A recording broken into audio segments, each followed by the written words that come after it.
Roastar Packaging is continually innovating. They aren't where they were more than a decade ago when they won Best New Product at San Diego's Coffee Fest. They've actually gotten better, driven by their 5-step plan. Step 1, make better packaging. Step 2, make it domestically. Step 3, make it easy for small business owners. Step 4, make it look awesome. Step 5, world domination. It's working, as they just won Best New Product at Coffee Fest New York for their new peel and stick valved tin closure. That's hard to say, but it's a win for Roastar and a win for small business. On roastar.com, you can use their artwork templates to enable you to imagine your artwork, your logo, on a sleek coffee bag, classic tin, sticker, or label. Roastar has been and is tipping the scales to favor solo entrepreneurs and small businesses, using digital printing to offer faster turnaround times and smaller print runs for coffee roasters. In short, Roastar can help and grow your business. And on roastar.com, you can start with a quote and end with the perfect coffee package to share your story. Now, on to the show.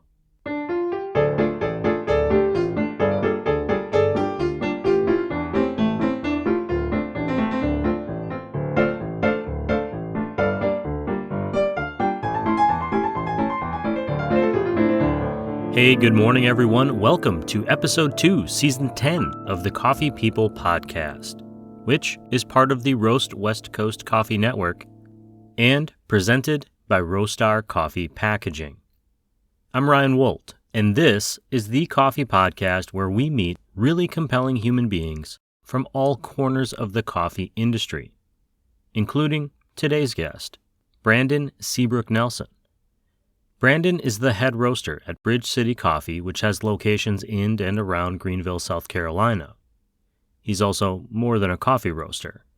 In the upcoming conversation, we chat about his coffee journey, of course, but also his art, his passion for 90s R&B, how he and his fiancée are building their relationship during Lent, and how some iconic athletes have informed his efforts in representing as a black coffee roaster who is also autistic. It's a good show. And while you're listening to it, I'll probably be drinking a cup of Bridge City's Kenya Roast, which is really, really good. Did I mention yet that Bridge City Coffee was announced as Roast Magazine's 2024 Micro Roaster of the Year? No? Odd. Wherever you are, I hope that your coffee, be it a fruit-forward, effervescent light roast or a rich, chocolatey dark blend, is taking your morning to the next level. I know that mine is, which means it is time for this show, featuring Brandon Seabrook Nelson, artist and head roaster at Bridge City Coffee.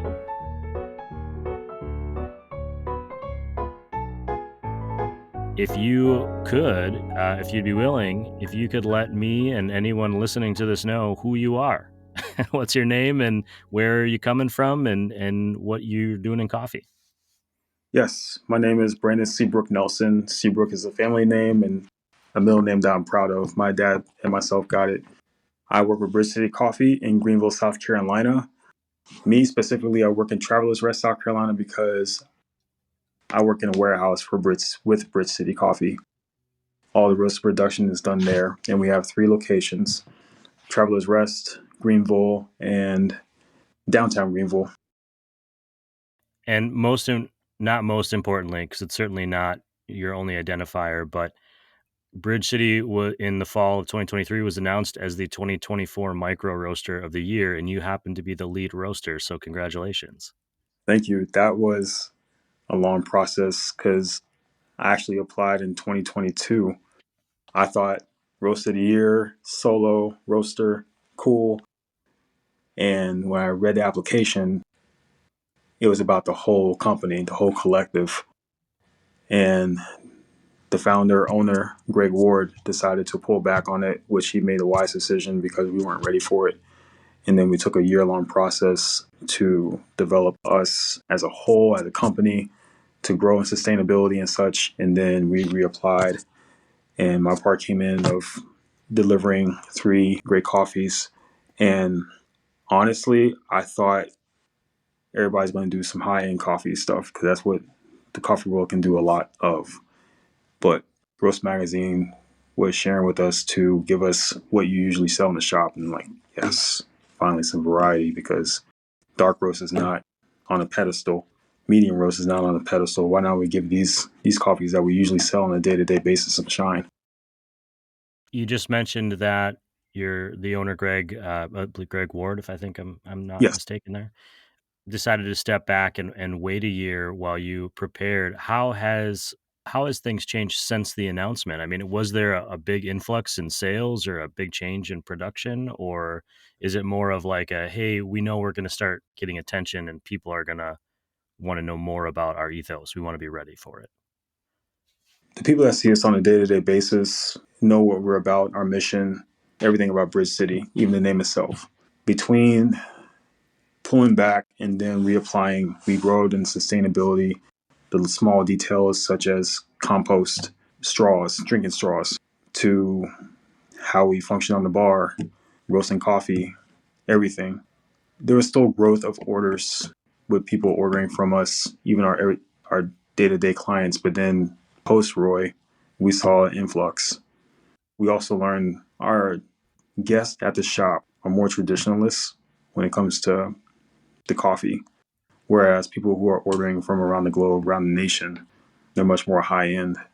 For myself, when I'm ordering from far away, instead of going to my local roaster, I'm Mm-hmm. more inclined to take a risk because it's already like exciting to be ordering from a place I wouldn't normally get to go. And so Yes, that makes a lot of sense to me. I kind of got off track right away because I was interested in what you had said, but I want to make sure that we get to share your story with everyone too. I have a sure. question that I used to ask every single guest on the show to start the show. And I haven't been doing that recently as it seemed like more and more guests weren't sure how to answer the question, but I think you will know how to do this. Uh, if you were to say what your favorite Ninja Turtle was, which one, who would you choose and why? Raphael all day. I have a tattoo of him on my arm. That's awesome. I was born in '84, and I learned maybe a couple of years back that the first Ninja Turtle comic came out May 4th. The whole thing with Star Wars, May the 4th be with you. I'm all for Ninja Turtles that day because the first comic came out May 4th, 1984. Never read the first comic, but I, to this day, I'm still a Ninja Turtle fan. And it's a conduit to my childhood, so that's why I keep it so close to me, Yeah. because it reminds me of my childhood. And I have a bunch of other memories about my childhood, but that one in particular, I still enjoy Ninja Turtles to this day. And I actually finished a Ninja Turtle commission for someone I met on Facebook who's a fan. And then I'm doing another one for another fan. Just to clarify, when you say commission, you're also an artist, and we're going to talk about that at some point for anyone listening. I remember growing up thinking it's so cool that these turtles have each other. I didn't live like in a neighborhood. I didn't have like other houses I could knock on and kids would come out and play. So it was just kind of me Yeah. and my brother and maybe like one other person. And I remember thinking, how cool would it be just to have like four friends around all the time or three friends around all the time? Brandon, I want to learn more about you and just kind of your backstory. You mentioned your childhood there, but I'm wondering more about the coffee backstory. Did you Sure. have kind of a first coffee experience that resonated with you that you thought was interesting that made you maybe think of it as more than just, oh, this is what I do? Yes. We'll rewind back a little bit more. First time I had coffee, I was 11. Oh, that's early. It was a maroon cup, I think with a maroon straw. I was in sixth grade. This was '96. And I remember drinking cold coffee, but I just wanted to try it. So it didn't really have a big effect on me. But skipping to Starbucks, that was not my first coffee experience. But Starbucks plays a huge role because I came from a specialty coffee anyway. By invitation, January 2008, I was invited to Leopard Forest Coffee here in Travelers Rest. And I stayed with them for 2.5 years. So I started to slowly started to enjoy them as a whole, but also the coffee altogether. I didn't know what I was doing. I knew what I was doing. I was getting into it. There was open mic nights. Got to play for a little bit, just do the job. But that was also my first exposure to SCAA in 2009, and that was not what it looks like now. It was much more quiet. A lot of people, but it wasn't what you see today. After that, I left Leopard Forest in 2000, early 2010.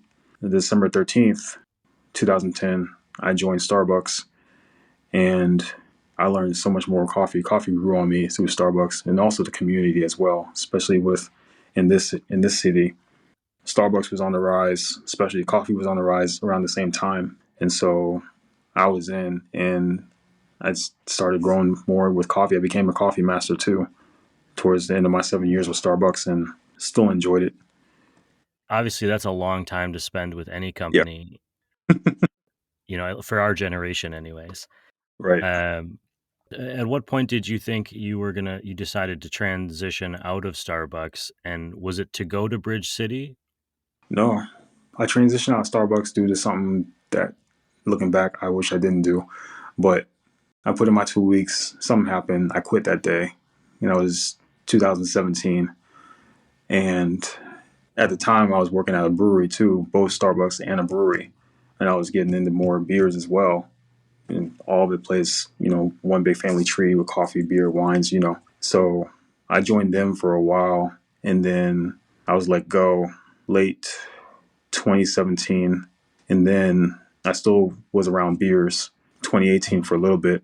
Bridge City came in through meeting John, who was co-founder with Greg at the time.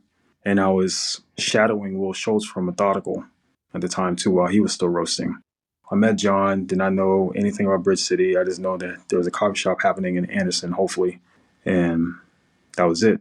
Later, not the same day, but later, I met Greg through one of his heroes, theological heroes, actually. And it was a painting I did of Dietrich Bonhoeffer, a German pastor. And he stopped me. He was like, dude, that's my hero. I'm like, cool. And he asked me questions, and one of which was about the coffee. And I was like, I'm just trying to get back into the coffee scene because after not being a bartender anymore, I was trying to reapply myself into the coffee world, the coffee scene here in Greenville. And from what I've been told, a lot of it's timing. And I think there's so much layers to that because when people say that, okay, but also it seems like you have to know someone just to be inside, even if you have experience. If they don't know you and they just want to work within their own family, which is fine, but I don't know, it was weird because also, I'm a black dude trying to get back into the coffee world, and I came out of Starbucks, started at Leopard Forest by invitation, and that's not heard of much, just from what I've seen in my perspective growing up here in Greenville for a while. And Greg invited me to Bridge City, but we was in Anderson, and that was 2018, so we were just a roastery in a warehouse, that's it, in the storage unit. And I started roasting through John late summer 2018. And then we opened our first shop 2019, January 5th, 2019. And then we opened a drive-through that same year, June 26th, 2019. So a lot of growth has happened. Unfortunately, John had to leave due to family issues back home in Kansas City. So he had to leave, and I became lead coffee roaster. And then COVID happened. And it was actually a blessing for Greg because he was wondering how his drive-through going to pick up as far as revenue because we were open already June 26, 2019, but it was slow. It was slowly picking up. And then COVID happened. Now people started using the drive-through, and we were considered essential because we have a drive-through. Right. We've been growing ever since then. We got a lot of employees now. We slowly working on the fourth shop. And yeah, things are picking up. I mean, even before Roy, we was always growing. But now Roast of the Year happened. Now kind of all eyes on us per se. Yeah, a lot of opportunity. Yeah. We mentioned briefly that you are also an artist and you mentioned music as well. Was there ever a chance that you would go down a different kind of career path than, say, the coffee beer industry? I mean, before, was there ever a thought like, what, this is just a job. Maybe my destiny is somewhere else? I was never one to be a serious art person in the first place. Didn't take art in school. And then just the same with coffee, I was invited to a drawing class by an old mentor, professor at North Greenville named Jim Kraft. And he invited me because I was showing him a drawing of Sonny a POD, and he thought it sucked. And I was, so it was for a small art contest, and he invited me back to drawing class. I took it, but the same time, January 2007, I dropped my 4-year major. Later that year, December 2007, I picked up my associate's degree in art because at the time I didn't have a 4-year art degree. It was just underneath the library as far as a studio, 2 offices, a lounge, and a classroom. So I went back after my old mentor, professor, left, unfortunately, and they finally gave the new art chair the 4-year art degree and the new art department. And I went back in 2018, no, not 2018, 2008, and decided to finish this out, whatever's left over I need to take. And I got my 4-year art degree done in 2 years, December 2010. That was right before I started Starbucks. And yeah, I freelance art. My fiance got me a got me a book saying "Get Your Shit Together." That's literally the name of the book, about being an artist and in the business world and all. And so I started reading that and taking surveys and evaluating myself where I'm at because I've done commissions before, and I'm now I consider myself a novice because there's so much in the art world regarding the business side of it that I don't have a full grasp on yet. But also I gotta find my identity within that as well. But to answer your question, I started as a youth ministry major, so I thought I was going to go for hanging out with kids the rest of my life. But nope, decided to got invited to coffee, and Coffee is like a different type of ministry. It's it a really is. different way of engaging with humans and, sharing stories. Yeah, and it's service, so it's outside of the buildings of how we perceive church these days, and I'm cool with it. I got my degrees in art. I'm doing art, but also coffee is an art. It's also a science applied, and yeah, I'm enjoying it all. It's a great career that I'm still pushing towards.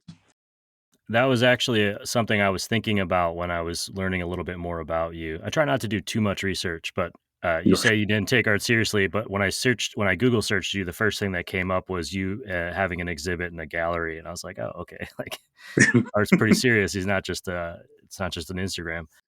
Yeah, But I read a statement that you had about art. I am created to create, and I am yep. created to allow people to see reality and resonate. And I'm wondering if there are parallels between how you see your work in art and how you go about your job in coffee. Do they have a lot more value because they're different to you personally? There is an undertone of how it can be parallel because coffee is an art, and it can be relatable because also in my position being, and I say this, but I want to make sure I'm still pursuing excellence in my craft of coffee. That I'm the first black coffee roaster in this city of Greenville, South Carolina, but also most likely the state of South Carolina, and that's a huge thing, and it's rare, but also it's a beautiful thing.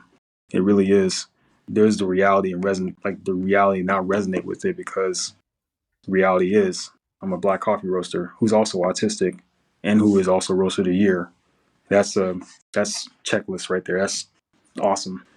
But also within my art, I've been doing a lot of commissions lately. But when it comes to original stuff that I do not for I mean I hope it sells, but also for to get my thoughts out there, it can be very deep, sometimes comfortable. But also everybody has a story. I've had the privilege of listening to stories from people when they see a piece of work of mine that they can relate to. You just mentioned that you are possibly the first black coffee roaster, if not in your area, in the entire state. And also, you kind of quickly said that you were also autistic, which I saw on your Instagram that you referenced that as Yep. well. That representation I find really important. My wife works with students with autism. And I'm wondering if you find the work that you're doing, both as an artist and as a coffee roaster, if you feel a responsibility to share that with the outer side. I mean, you could easily just go to work, do your thing, not talk about it, not do a podcast like this or whatever, right? Yeah. Do you feel a responsibility to show other kids or people coming up behind you that, hey, this is something that you shouldn't be afraid of? Yes. And also I'm going to use my two favorite heroes that influences me with this, with coffee roasting altogether, especially being someone who's black and autistic, is Jackie Robinson and Ernie Davis. Jackie Robinson, you and I both know, he just played. He didn't have to say much. He just did the job, and he hit home runs. Ernie Davis mimicked Jackie Robinson in a way too, because Ernie Davis had a stuttering problem, but also the first African American to win a Heisman Trophy. And he literally said, "Here's a man who's doing a lot and doesn't have to say anything." Now, granted, there's times where it's necessary to say something, especially within our crafts of coffee. But also, I think the work speaks for itself. The coffee that I roast speaks for itself. And so, yes, there's a responsibility, but also I want people to try what I do first before those things are approached. Sure, that makes a lot of sense. I haven't heard that name, Ernie Davis, in a long time. I just watched the Express on Tubi not long ago. I haven't watched that movie in a long time, but just to hear him say that, and I put that in my journal, that quote he just said, and like that, yeah, that's me. Well, let's talk about the coffee then. I mean, Yeah, it's 2019 was not that long ago. nope, It feels like 100 years to me. I mean, it just feels like it's been a long time, but it really yeah, hasn't. But obviously, your skill set, your growth as a roaster has been pretty speedy, right? You go from yeah, starting over to 5 years. right, and now recognized for your skill and your abilities, especially roasting coffees that like your customers want and are drinking every day. Yeah, You mentioned that was important to you. Do you have kind of a strategy or a philosophy about the coffee you roast? I mean, when it comes in and it's sitting there and it's green coffee and you're looking at it, now what? yeah. All right. So to answer your question on that one, I would encourage you, Ryan, to listen to the Roast Magazine podcast because we're featured on it for our micro roast of the year, and that may answer questions you just asked. But I see it as a canvas because of being an artist, as far as roasting coffee and the way I approach it. I get since we're micro, there's much more flexibility and freedom. I'm taking this from a little bit from the podcast, but there's a bit more freedom to create. Where if it's macro, there's still that freedom, I believe, but also there's a lot of production going on. It's like don't have room to do much. This right now consistency. Let's get those beans out, quality over quantity. But I have much more privilege of creating roast profiles through sample roasting, and then when it comes to the 12 kilo Diedrich that I roast on, then I get to showcase that too. Take what I learned from sample roasting, just which is just a sketchbook. Sample roasting is just a sketchbook. You just want to see, you just want to taste. Okay, this is what I'm aiming at. This is what I'm going for. Okay, now apply it to the 12 kilo Diedrich.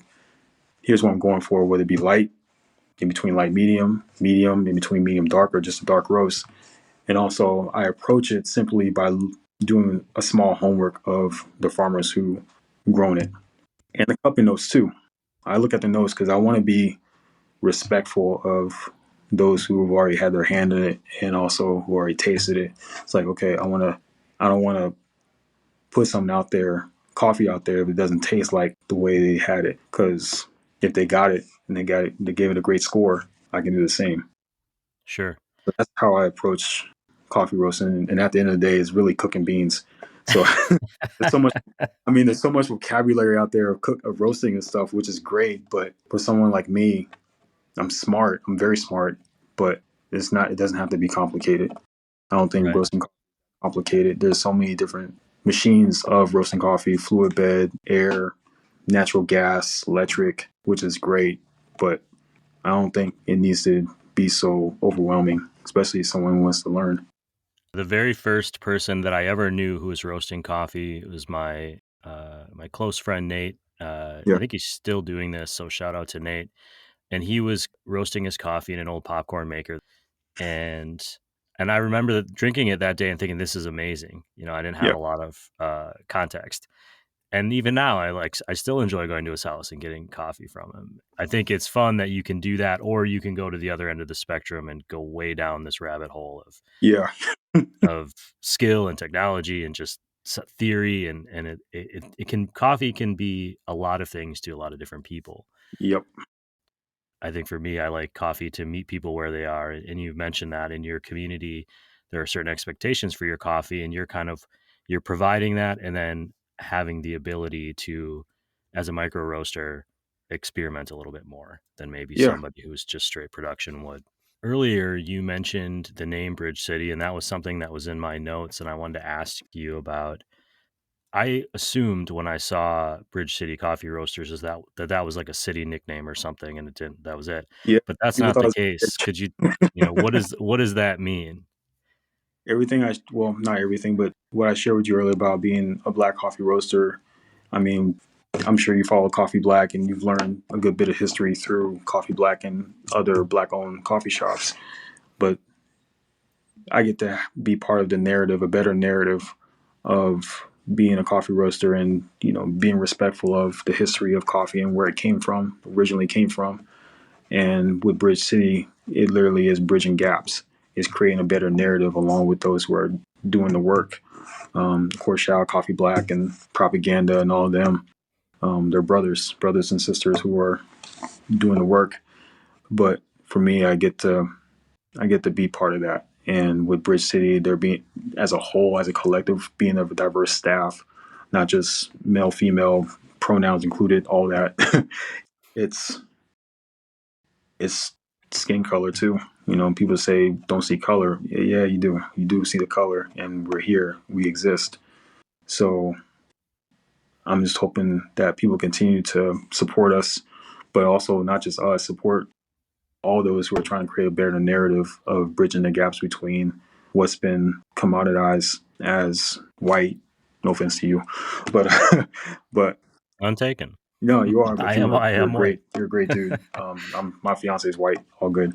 So, but also just want to make sure that we're getting the respect needed. Of hey, this is where it comes from. We respect you for this. You all put your hands in this, and it was stolen from you. So thank you. It's just a simple thank you as well as can be so profound than anything else. Easier said than done. That's a really interesting point. A simple thank you. I saw a little video of you talking about you just used the Yeah, term better narrative, and I think you originally were going to put on a bag of coffee called Royalty the term a rich history, and you chose not to. But you mentioned that term a rich history, you felt like a better narrative was a better reflection yeah. of what you were trying to say. I'm wondering if you could explain maybe that a little bit more. Why is that? Because the narrative has already been created. So coffee, especially coffee, is usually, I'm going to use some of Coffee Black's terminologies here and there, but how it's been just taken with artificial sugar and cream, and is one of the biggest trades in the world. But how we just use it for the sake of caffeine just to get our jolts up. And really, coffee is a craft. It's like wine, it's like beer, it's like cocktails. They have all this respect for these crafts because it's not just hospitality. This is art, and it's beautiful.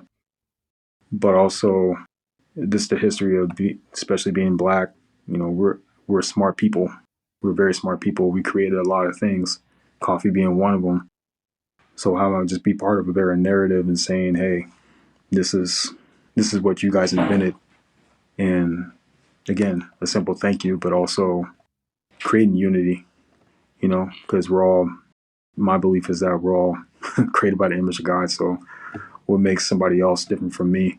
Maybe a different pigmentation of our skin color or whatever, but at the end of the same day, our blood is red. And we both have a nose, we both have eyes and mouths, and we taste things and we feel things. So what makes anybody different from me? Hopefully that's helpful. Yeah, absolutely. I mean, one of the things that I love about coffee personally, as I learned more and more about it, I kept feeling connections to other people all over the world. It was a way for me to explore parts of myself but more so parts of the world that I maybe wouldn't have Yeah, understood or even thought to look at. Like started learning about other places and what those histories in those other places were through the history of coffee, through my yeah, exploration of tasting coffee.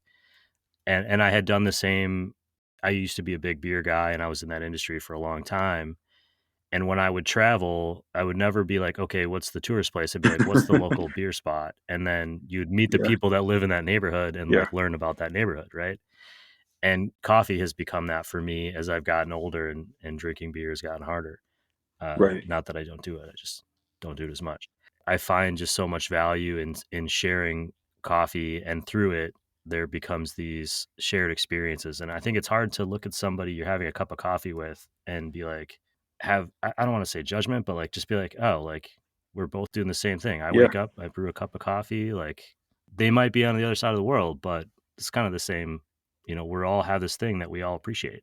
And if you watch the video of royalty that I did, I said towards the end that it was technically a rich history on the sticker, but then the last minute I got Lydia to change it to a better narrative because, yeah, there's a bit of richness in the history, but also there's a bad taste of history of everything. So I'm like, how about Mhm. better narrative since this is a becoming and progressing ongoing thing that we all, including yourself, are creating.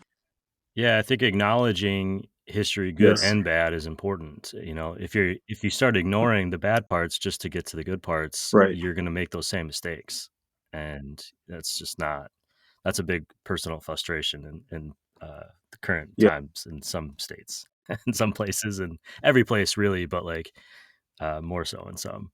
We have it on espresso right now too, and it's really, really good. I tried it this earlier this week, and it's solid, especially for a light roast. And that, you know how it is that can be very tricky.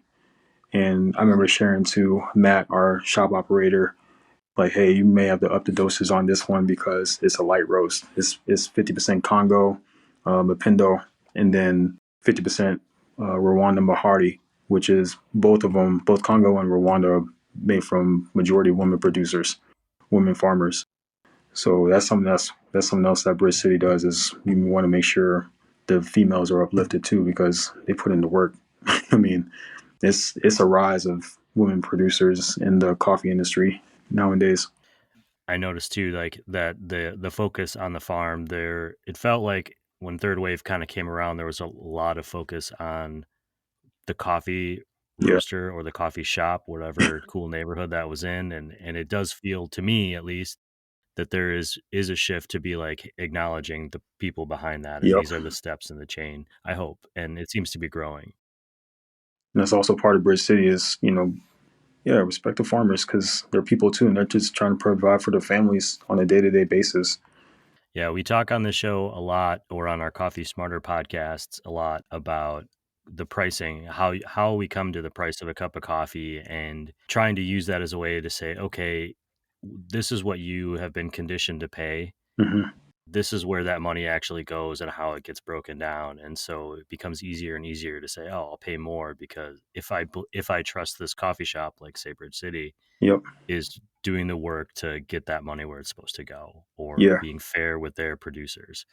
There's a lot of trust there too. I mean, I have some coffee roasters that I frequent a lot, and a lot of it is because I'm not the one actually doing that work to get it from the farm to the importer to them, but I'm trusting that they're going through the process of going, this is the right way to do things because they've shown their work a little bit, or they've shared their story with me, and I'm lucky to be in a position to hear that. You mentioned a fiance, and Yep. you have art and music. It sounds like you're a busy guy.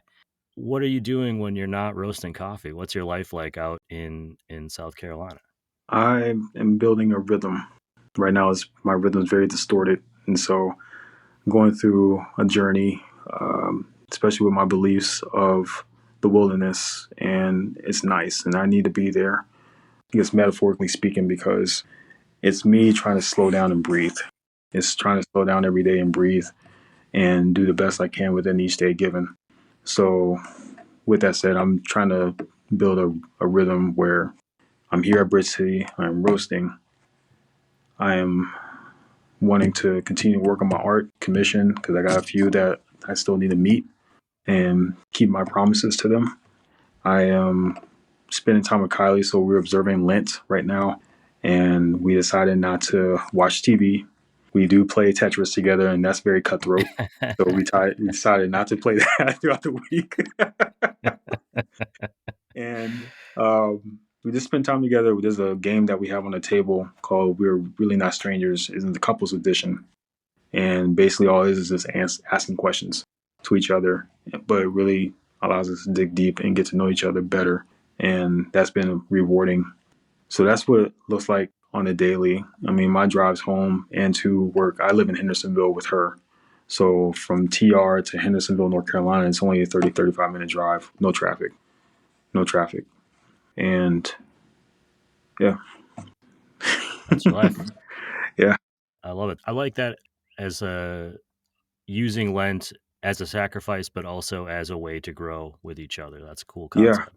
Kylie said, let's go backwards on this and build instead of just letting go of something. We build on A, B, C, and D and then let go of what we mostly do, which we do spend time with each other, but in front of a TV, this is common. So how about just be at the table with each other and talk, eat a meal, all that. Very cool. I wanted to make sure that we really get a chance to celebrate the coffees that you guys are producing. If somebody listens to the show and they're like, I don't live in South Carolina, but I want to try this coffee, what Yeah. coffee should they try? What do you think's coming out and representing what you do? Nicaragua. Nicaragua. I know that's people can go for the lighter roasts and stuff like that, but I'm claiming the dark roast right now. Nicaragua. I call it a little Nicky sometimes. It's a dark roast, but it's a really nice dark roast, and I roasted it to this is me about to nerd out a little bit. So it's 18 grams, no, it's 18 pounds of green coffee going into the 12 kilo Diedrich.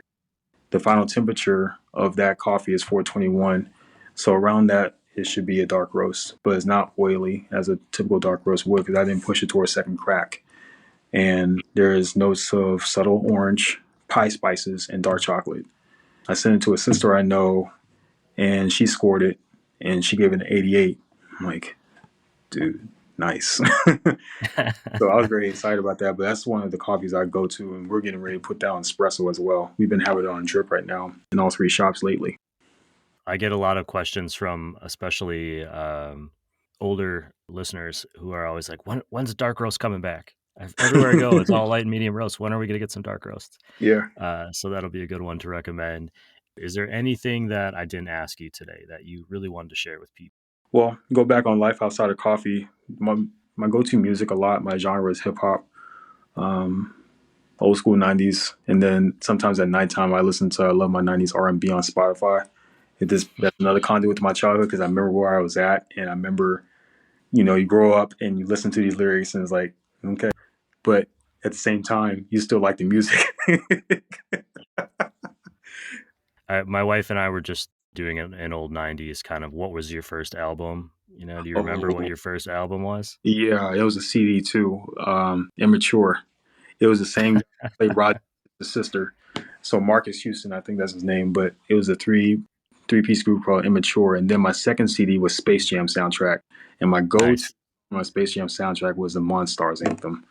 I had Julio, both of those Be albums. Real.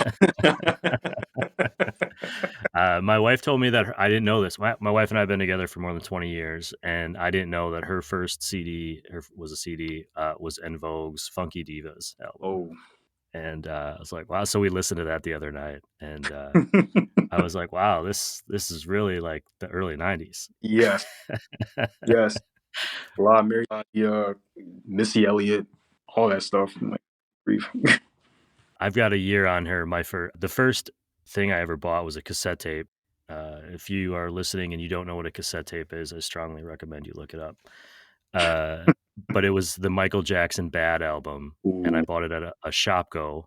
And my mom made me promise that I would not tell my dad how much I spent on it because the cassette tapes were like 20 some dollars back then. Back then, yeah. And I remember it was like this big secret between us. Like, you cannot tell your dad that you spent all of your Christmas money on this. And It's Michael Jackson. Why not? I think it was more about like how much it was than who it Okay. was. I was very lucky in that my parents, they ran restaurants and bars. And so I was around music a lot as a Yeah. kid, all types of music, because it would be whatever, people were playing on the jukebox, or, Yeah. people from all over our community playing different music. My other uncle owned a bar as well. So when I went there, it was a totally different vibe. Mm-hmm. And when I look at my old CD albums, books, which I still have, I think, man, if you didn't know this kid, you'd think there was something wrong with him, because these are a lot of mixed up genres. Yeah. That's how it was. I was both of my childhood was in Colorado from '88 to '94, and then whatever was on the radio, that was great. I mean, Whitney Houston and Anita Baker, Ace of Base, Alan Jackson, Billy Ray Cyrus, In Vogue, RuPaul, Hadaway. Oh my goodness, Hadaway. Yeah, I remember all those. yeah. The 90s was a wonderful time for music. I And don't later care on, what anyone says. Limp Bizkit, P. I've got two questions left to ask you. One is, what comes next? What's the future look like for Brandon Seabrook Nelson? In 5 months, I turned 40, and that's been on my mind a little bit. I mean, 40 is just a number, but also it's like okay, I'm out of the 30s now. I'm in my 40s, and people say it's at their prime. It's different for everybody. For me, I'm curious what that looks like, and just the future of Bridge City altogether, because this is a career pursuit along with the art. And so the future looks like for me is that I have a better rhythm than what I have right now, and learning to let go of a lot and then rebuild on some things. So I wish you luck. Today, as we are talking, today is my brother's 40th birthday. hey, So he's going through it today.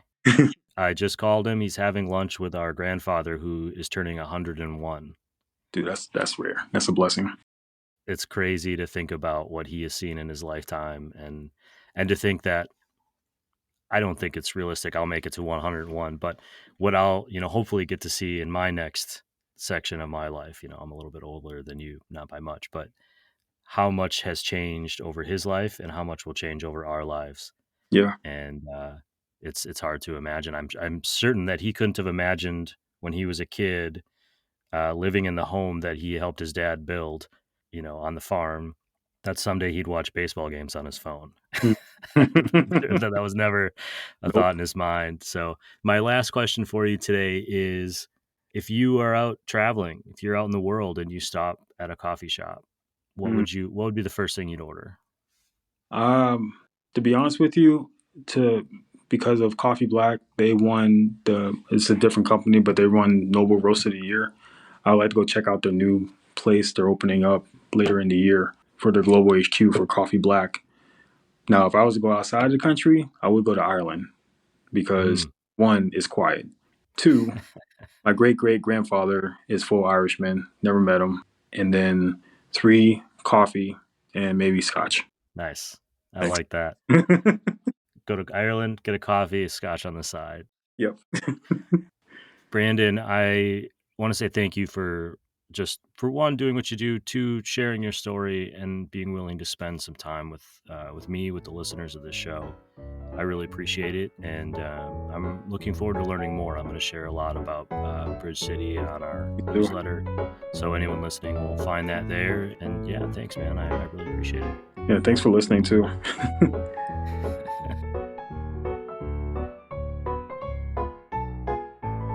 Okay, some key takeaways from the podcast. Seabrook is a family name, one that I had never heard before, but then last week in New York, I met another person with the middle name of Seabrook. What are the odds of that? Becoming Roaster of the Year was a process for Bridge City Coffee, and it is a process for any roaster who wants to be considered. They need to apply, and if they win, will need to be ready to capitalize on that honor. And the award is great. It brings in a much wider audience for the coffee and for the mission of Bridge City Coffee. But serving the community of people who see and visit Bridge City on the daily is just as important, if not more so, and they are the true collaborators in Brandon's coffee experience. Like so many other coffee professionals, Starbucks played a big role in Brandon's coffee journey. It is where a lot of his learning took place, and he became a Starbucks coffee master, an honor which I'm sure came with the coveted black apron.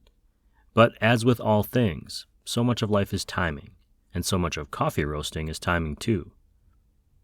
I sense a metaphor.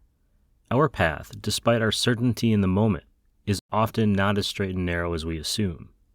Brandon's journey took him towards youth ministry, coffee, art, beer, and back again into the coffee lane, where he finds himself succeeding now. He isn't just the sum of one thing. He is the current iteration of all of those experiences, not the least of which is his identity as a blackhead coffee roaster, possibly the first by his account, not just in Greenville, but in the greater community of South Carolina. But that's just one part of who he is. He's also an artist, a partner to his fiancée. He also has autism. His story is evolving. And when he needs some grounding, some inspiration to just do the work, he mentioned that he looked to athlete icons like Jackie Robinson and Ernie Davis. I'll be sharing more about their stories in the newsletter that accompanies this show on coffeepeoplepodcast.com. Bridge City's current microstatus enables Brandon and the team flexibility with how they approach roasting coffee. To apply an artist's lens, the green beans in the sample roaster are an opportunity to explore creative approaches to the final roast, to allow the natural qualities of the bean to shine, and for the skill of the roaster, the artist, to take them to another level, before translating those flavors into a larger roast. 12 kilos of finished coffee out of the Dietrich roaster that they have at Bridge City, to be exact. As Brandon said, at the end of the day, it's just cooking beans. It doesn't need to be overwhelming.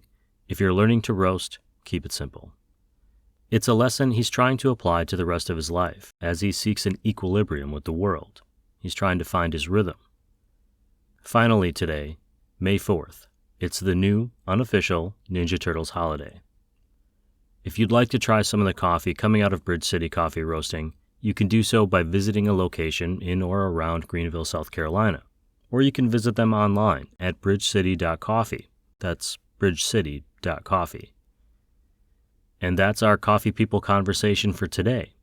Thank you to Brandon for being here and for sharing a little bit of his story, and thank you to you for listening to the stories of Coffee People, for being inspired by their entrepreneurial, creative, artistic efforts, and supporting this podcast by listening, sharing, and sometimes choosing the paid newsletter option on coffeepeoplepodcast.com.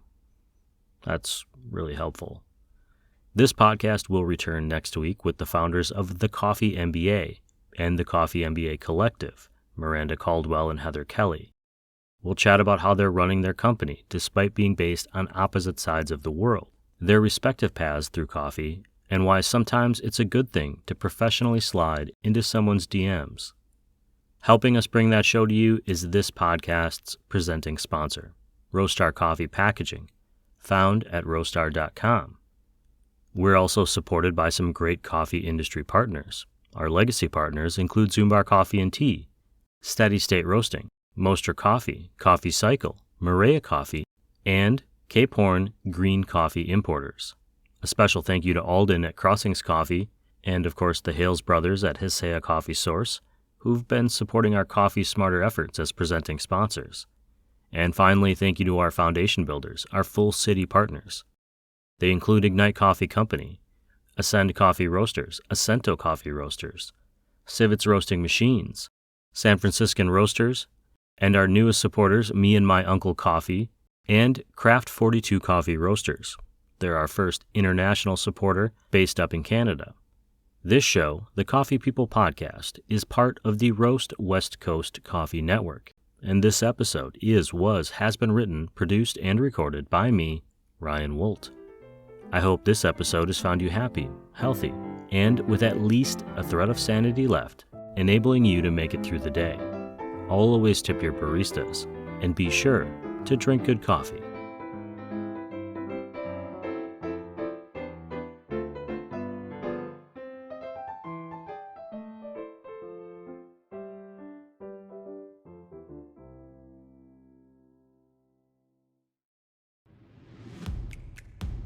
If you are in the early stages of your coffee journey, we want to support you. Check out the Coffee Smarter Education podcasts. Coffee Smarter is designed to enable coffee drinkers to brew a better cup of coffee at home. And Coffee Smarter Pro covers industry-specific topics for baristas, roasters, shop owners, and aspiring coffee professionals. You'll find both shows on your favorite podcast platforms or on our website at coffeesmarterpodcast.com.